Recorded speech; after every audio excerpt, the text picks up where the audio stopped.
Let's talk about Imran Khan, the former cricket star turned prime minister at the center of a political storm in Pakistan. He was kicked out of office last year, is now facing aristocrat.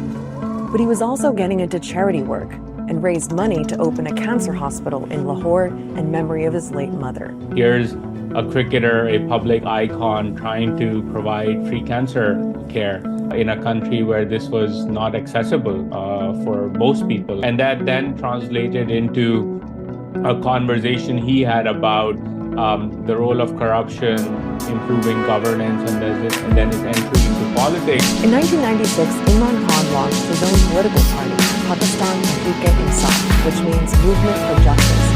He styled himself as an outsider on an anti-corruption mission, but his political career didn't really take off until 2011. That's when he held 2 rallies in Lahore and Karachi. Tens of thousands of people showed up. He was promising to bring a new kind of politics to Pakistan. And 7 years later, that message helped him get elected as prime minister. मैं ही आपके सामने ये pledge करता हूँ कि इंशाल्लाह ये एक बिल्कुल आप मुख्तलिफ किस्म की पाकिस्तान में गवर्नेंस देखेंगे. Now, until Khan came on the scene, Pakistani politics was dominated by 2 parties and 2 families. The Bhutto family, which is linked to the PPP, and the Sharif family linked to the PMLN. That's the party of the current Prime Minister, Shehbaz Sharif. For years, the 2 sides have been alternating in power, a pattern that Khan was determined to break. To demolish what he called the grip of dynastic politics in Pakistan. He's very popular among young Pakistanis who do not see the old guard as being representative of their ambitions and aspirations. He's also popular among middle and upper middle and elite classes. They are of the view that Pakistan has been harmed by the politically corrupt elite for too long, and Imran is our hope. Now, there's another layer in Pakistan's politics that you need to know about, and that's the military. Since Pakistan's independence in 1947, there have been several military coups, and generals have ruled directly for 33 years in total. But when there's been a civilian government, the military still plays a big role behind the scenes. They have such a strong, influential meddling going on that no government in Pakistan really gets formed without their involvement. And it seems that was also the case for Imran Khan, that the military was pretty influential in his rise to power. This is something which is acknowledged by the military leadership of that time. People subsequently came out after the retirement and acknowledged and confessed that yes, we have helped Imran win. And Khan actually sold himself as a candidate who could work with the military. They were seen as being on the same page. The constant struggle and tension between civil and military establishments in Pakistan was something that people expected would end with Khan coming into power. But it didn't. Here's what happened. So it's 2018, and Imran Khan's just been elected prime minister. It was actually a pretty contentious election, and his political opponents accused him of fraud. But Khan was popular, and for a lot of people, it felt like a fresh start.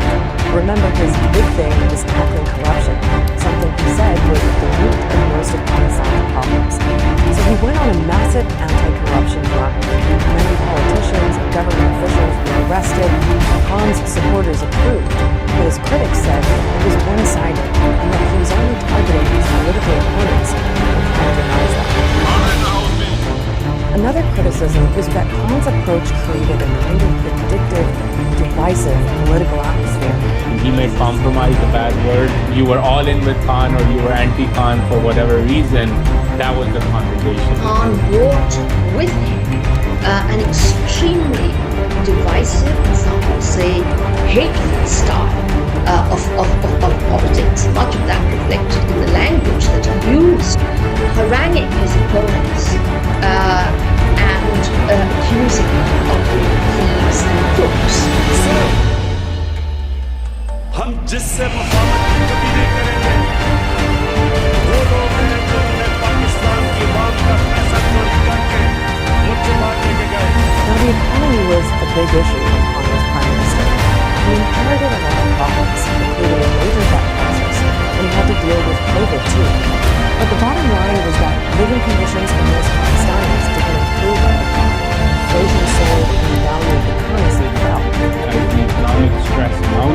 people sort of began questioning, what this hope and change mantra was all about. And I think that began to then erode his popularity. Overall, your democratic, your human rights, these things were being impacted, politics was thrown in jail, things like that.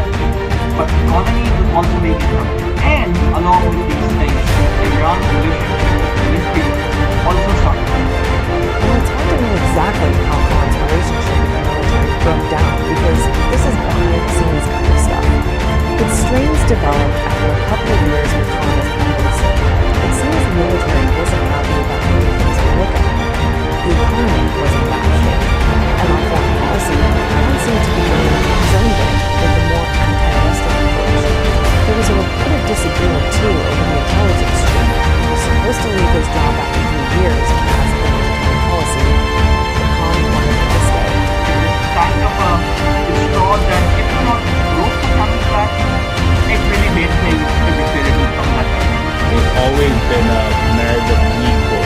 Every time a politician or a political party has allied itself with Pakistan's military, they always get hurt by it. By 2022, it seemed pretty clear that the military was pulling their support from Khan by standing back so the opposition parties could go after him.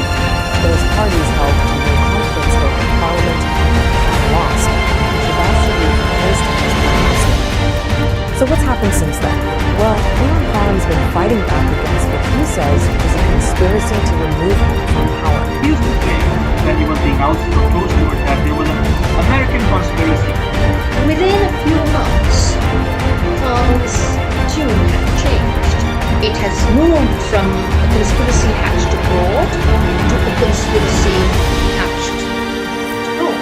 He has also singled out the serving army chief as having some kind of personal grudge With the current